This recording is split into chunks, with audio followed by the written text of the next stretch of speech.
On April 5, 1933, the United States government made private gold ownership illegal. Executive Order 6102, signed by President Franklin D. Roosevelt, gave Americans until May 1st to turn in their gold to the Federal Reserve at $20.67 per ounce. Failure to comply meant fines of $10,000, equivalent to $230,000 today, or up to 10 years in prison. Overnight, something you owned became contraband. And right now, in February 2026, the same legal framework that enabled that gold confiscation remains on the books, unchanged, ready to be activated. I'm not saying the government is about to ban silver, but what I'm saying is this. The legal mechanisms exist, the historical precedent exists, and the economic conditions that triggered the 1933 confiscation? Many of those same pressures are building again right now. If you own physical silver, whether it's coins, bars, or rounds, you need to understand what could happen, what the warning signs are, and what options you actually have. Because this isn't conspiracy theory, this is legal history, and history has a way of repeating itself when governments get desperate. Let me show you exactly what you need to know. Welcome to the channel. I'm your host, and on this channel, I analyze the intersection of markets, policy, and individual freedom, especially when it comes to precious metals. If you're new here, subscribe right now because what I'm about to explain is based on actual legislation, documented history, and current legal frameworks that most people have no idea exist. And if you find this information valuable, if you think other silver holders need to see this, hit that like button and share this video, because the mainstream financial media will not cover this until it's too late.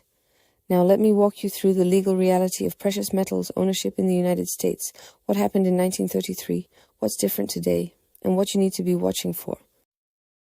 What actually happened in 1933? Let's start with the facts. In 1933, the United States was in the depths of the Great Depression. Unemployment was 25%. Banks were failing. People were hoarding gold because they didn't trust the banking system or the government's paper currency.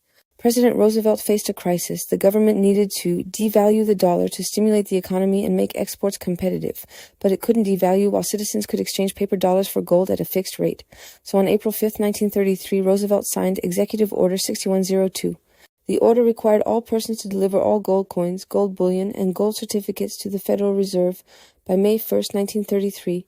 You got $20.67 per ounce in paper money. Then, in January 1934, the government revalued gold to $35 per ounce through the Gold Reserve Act. Overnight, the dollar was devalued by 69%. Let me be clear about what happened. The government forced you to sell your gold at $20.67, then immediately repriced it at $35. That's a 69% gain for the government. Your wealth was transferred directly to the Treasury. Now, here's what most people don't know. There were exemptions. You could keep up to $100 in gold coins, about 5 ounces. You could keep gold jewelry. You could keep certain rare coins with recognized numismatic value. And you could keep gold if you had a legitimate professional use, jewelers, dentists, artists. But for the average person holding gold as savings, it was confiscated, and yes, some people hid their gold and never turned it in, but they lived with the constant legal risk of being discovered. The executive order was backed by the Trading with the Enemy Act of 1917, a wartime law that gave the president broad authority over economic transactions during national emergencies. That law still exists, the emergency powers still exist, and while gold ownership was made legal again in 1974, the underlying legal authority to restrict ownership was never repealed. Now you might be thinking, but we're talking about silver, not gold. Silver wasn't confiscated. You're right, in 1933 silver wasn't confiscated from citizens, but here's what did happen. Silver's history with government control. Silver has a different history with government intervention, but it's no less concerning. In 1934, 1 year after the gold confiscation, Congress passed the Silver Purchase Act. This law didn't confiscate silver from citizens, but it did something equally significant. It authorized the Treasury to buy massive quantities of silver and set a minimum price. The government didn't take your silver, but it did manipulate the entire market. Then, in 1967, the United States stopped minting silver coins for circulation. The Kennedy half-dollar, which had been 90% silver from 1964, was switched to copper-nickel. Quarters and dimes, also 90% silver, were replaced with base metal versions. Why? Because silver's commodity value exceeded its face value. A dime made of 90% silver was worth more than 10 cents. People were hoarding them, melting them, taking them out of circulation. The government's response wasn't to ban ownership. It was to remove silver from the monetary system entirely. But here's what concerns me about today's environment. Silver never fully left the monetary conversation. Countries around the world still mint silver coins. Investors still buy silver as a hedge against currency debasement. And unlike gold, silver has massive industrial demand that creates supply constraints. If the government ever decided it needed to control silver, either for industrial purposes, monetary purposes, or to prevent capital flight from the dollar, the legal framework to do so already exists. Let me show you exactly what that framework looks like. Right now, in 2026, the President of the United States has legal authority to restrict or prohibit ownership of precious metals during a declared national emergency. This authority comes from three sources. Source 1, the International Emergency Economic Powers Act, IEEPA. Passed in 1977, IEEPA gives the President authority to regulate or prohibit foreign exchange transactions, transfers of credit, and imports or exports during a declared national emergency. This law has been used dozens of times against Iran, North Korea, Russia, Venezuela. It allows the government to freeze assets, block transactions, and prohibit imports of specific goods. Could it be used to restrict silver imports? Legally, yes. If the President declared an economic emergency related to critical minerals or currency stability, IEEPA could authorize restrictions. Source 2, the Defense Production Act. This is the law that was used during COVID to prioritize production of medical supplies and vaccines. It allows the government to direct private industry to produce goods deemed essential for national defense. Silver is used in defense applications, missiles, electronics, solar panels on military bases, medical equipment. If the government determined that civilian silver ownership was competing with defense needs, the DPA could theoretically be invoked to control distribution. Has this happened with silver? No. Could it? Legally, the authority exists. Source 3, Executive Order 6102 Precedent. While the specific order from 1933 is no longer active, the legal theory behind it, that the President can restrict ownership of monetary metals during emergencies, has never been explicitly overturned. In 1974, when gold ownership became legal again, Congress passed legislation allowing ownership, but they didn't repeal the President's emergency powers. They simply chose not to exercise them anymore. The difference is crucial. Choosing not to use a power is not the same as not having the power, so here's the reality. If a future administration believed that precious metals hoarding was destabilizing the dollar, threatening defense production, or undermining monetary policy during a crisis, the legal tools to restrict ownership exist. Now, would they actually do it? That's a different question. Let me walk you through the scenarios where it becomes more likely. When confiscation becomes likely, governments don't confiscate assets randomly. They do it when they're desperate, when they see no other option. So what conditions would make a silver ban or confiscation more likely? Scenario 1, currency crisis. If the dollar faces a serious loss of confidence, whether from debt levels, inflation, or competition from alternative currencies, the government might attempt to re-establish gold or silver backing for the dollar. To do that, they'd need to accumulate metal. The fastest way, compulsory purchase from citizens at a set price, followed by revaluation. This is exactly what happened in 1933. It wasn't about taking your gold. It was about devaluing the dollar and needed gold to make it work. Scenario 2, industrial emergency. Silver is a critical industrial metal. It's used in solar panels, electronics, medical devices, and defense systems. If a geopolitical crisis cut off silver imports, say a conflict with Mexico, which produces 23% of global silver, or Peru, which produces 18%, the government might invoke emergency powers to allocate domestic silver to critical industries. Your silver stack suddenly becomes hoarded supply that's needed for national security. Scenario 3, capital flight. If Americans lose faith in the banking system and start massively converting cash into precious metals, the government might view this as destabilizing. In 1933, gold hoarding was seen as undermining the banking system because people withdrew deposits to buy gold. Today, if a bank crisis triggered a rush into silver, the same logic could apply. Scenario 4, digital dollar implementation. If the United States launches a central bank digital currency, a digital dollar that replaces cash, the government might want to limit alternative stores of value that compete with it. Physical precious metals represent a way to hold value outside the digital system. If adoption of a digital dollar is a policy priority, restricting metals ownership could be seen as necessary to force compliance.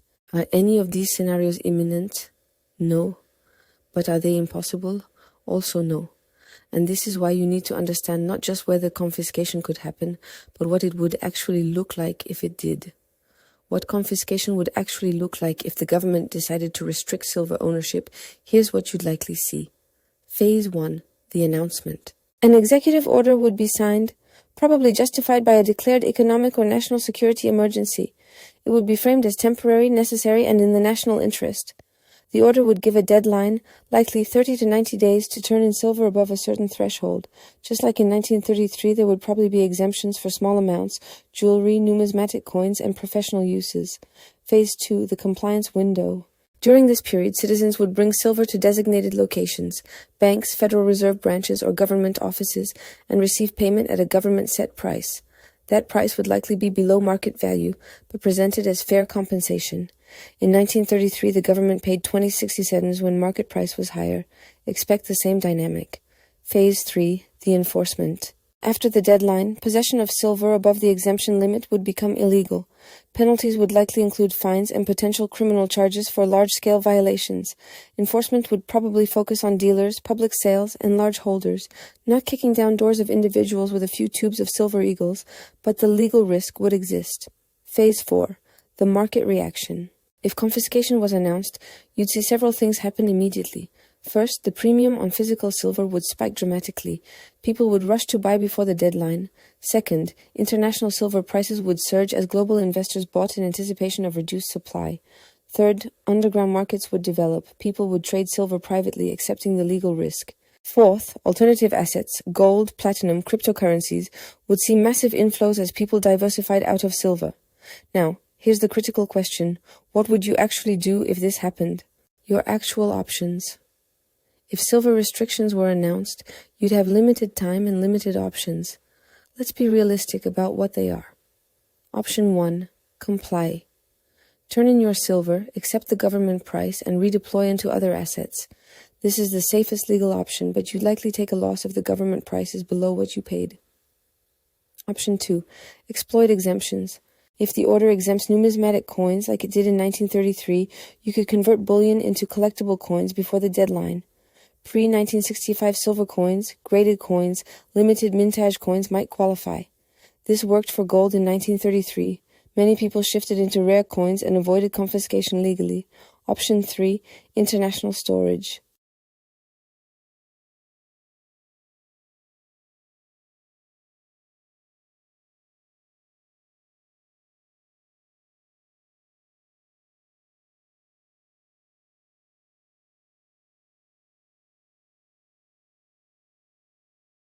Some people would simply not comply.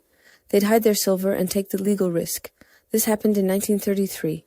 Many people kept their gold and never faced consequences because enforcement was limited, but the risk exists, especially if you ever try to sell. Option 5. Convert to other assets. Sell your silver immediately and move into gold, platinum, land, or other hard assets not covered by the restriction. This creates tax implications and you might sell at a suboptimal time, but it preserves capital and avoids legal risk. The realistic assessment. For most people, if confiscation was announced with a 60-day window, the practical response would be some combination of these options. Turn in some, convert some to numismatic coins, maybe move some internationally if you have the means. Total non-compliance would be risky for anyone with significant holdings. The warning signs to watch. So how would you know if this was actually coming? What would the warning signs be? Warning sign 1. Emergency economic powers invoked. If the president declares a national economic emergency under IEPA or activates Defense Production Act authorities related to critical minerals, that's a red flag. Warning sign 2. Restrictions on metal exports. If the government starts restricting silver exports or imposing export taxes, that signals they're concerned about domestic supply. Warning sign 3. Dealer reporting requirements. Tighten. If new regulations require precious metals dealers to report customer purchases to the government in real time, that's building a database for potential future action. Currently, dealers must file Form 8300 for cash transactions over $10,000. If that threshold drops or expands to all transactions, pay attention. Warning sign 4. Rhetoric around hoarding. If government officials or central bankers start publicly criticizing precious metals ownership as hoarding or unpatriotic, that's softening public opinion for intervention. In 1933, gold holders were portrayed as selfish hoarders undermining recovery. Watch for similar language. Warning sign 5. Movement toward digital currency. If digital dollar implementation accelerates with restrictions on cash or alternative payments, metals could be next. Control of the monetary system requires limiting alternatives. Warning sign 6. Bank crisis or currency instability. If banks start failing, currency experiences sharp devaluation or capital controls are discussed, the environment becomes more likely for metals restrictions. Desperate governments take desperate actions. None of these signs alone means confiscation is imminent, but multiple signs together, that's when you need to have a plan ready. Now let me be very clear about something. I am not predicting that silver will be banned or confiscated. The political, economic, and social environment of 2026 is vastly different from 1933. We have stronger property rights, more legal protections, and a population that would resist government seizure far more aggressively than Depression-era Americans. Silver also lacks the monetary significance that gold had in 1933, is not backing currency, is not held by central banks in massive quantities. The government's incentive to confiscate is much lower. But, and this is the important part, the legal authority exists, the historical precedent exists, and if conditions became extreme enough, what seems unthinkable today could become policy tomorrow. The purpose of this video is not to scare you, it's to inform you. If you own silver, you should understand the legal framework that governs precious metals, the historical precedent for government intervention, the scenarios that make intervention more likely, the warning signs to watch for your actual options if it happens. This is about being prepared, not paranoid. The action plan. So what should you do with this information? First, don't panic sell your silver based on a hypothetical scenario. Confiscation is not imminent, and selling based on fear often means selling low. Second, diversify your precious metals holdings. Don't keep everything in one metal, one form, or one location. Spread risk across gold, silver, platinum, and different storage options. Third, consider allocation to numismatic coins. Pre-1965 US silver coins, for example, have both bullion value and potential exemption status if restrictions mirror 1933 precedent. Fourth, maintain awareness of the warning signs. Subscribe to this channel, follow policy developments, and stay informed about economic conditions that could trigger intervention. Fifth, have a plan. Don't wait for an announcement to figure out what you do. Decide now. At what point would you move metals internationally? What percentage would you turn in versus hold? What alternative assets would you rotate into? Sixth, understand this is about preserving wealth and freedom, not just making money. Physical silver exists outside the banking system, outside government surveillance, outside digital control. That independence has value beyond price. The government took gold in 1933 because they could and because they needed to. Whether they could or would take silver in 2026 is a different calculus. But the tools exist. The precedent exists, and your job is to be aware, be prepared, and be ready to act if the warning signs appear. I'll continue monitoring this situation and will alert you immediately if any of those warning signs emerge. Subscribe, hit that notification bell, and make sure you're positioned to protect what you've worked hard to accumulate. Thanks for watching. Stay informed. Stay prepared. I'll see you in the next one.